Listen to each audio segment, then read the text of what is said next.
धीरे धीरे रात की खामोशी अपने पंख फैलाती जा रही थी।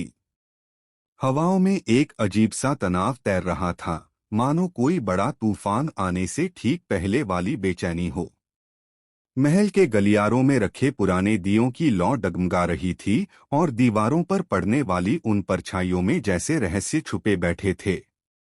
ऐसे ही माहौल में शुरू होती है समीर और रिमझिम की कहानी का नया अध्याय, एक ऐसा अध्याय जो उन्हें पहले से भी ज्यादा करीब लाएगा, लेकिन साथ ही उन्हें ऐसी सच्चाइयों से भी सामना करवाएगा जिन्हें सुनकर उनकी रूहें तक कांप जाएंगी। रिमझिम, जो अब तक मजबूती और मासूमियत का संगम बनकर जी रही थी, आज पहली बार अपने अंदर एक अजीब सी घबराहट महसूस कर रही थी।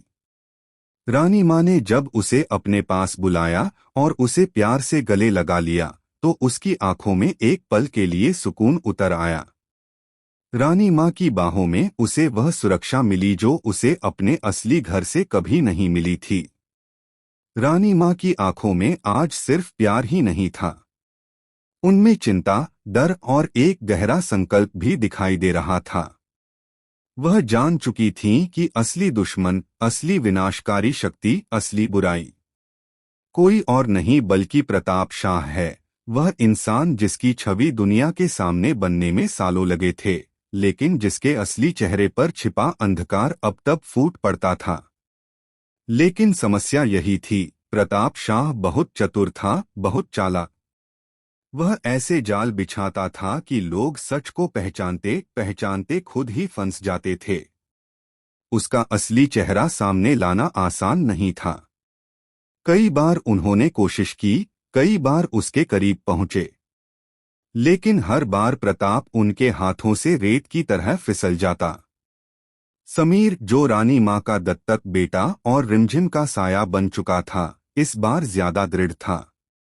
उसके दिल में एक आग जल रही थी, न्याय की आग, प्यार की आग और रिमझिम को सुरक्षित रखने की आग। उसे खुद नहीं पता था कि कब, कैसे और क्यों, लेकिन रिमझिम उसके लिए सिर्फ एक केस नहीं रही थी, वह अब उसका दिल बन चुकी थी।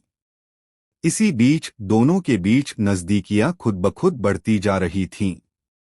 जैसे जैसे वे साथ मिलकर सच्चाई की खोज में आगे बढ़ते, उनके दिलों के बीच की दूरी भी पिघलती जा रही थी। रिमझिम का मासूम चेहरा, उसकी आंखों में जलती उम्मीद, और समीर का मजबूत, भरोसेमंद हाथ, इन दोनों के बीच एक अनकही डोर जुड़ने लगी थी। लेकिन प्यार के रास्ते पर अक्सर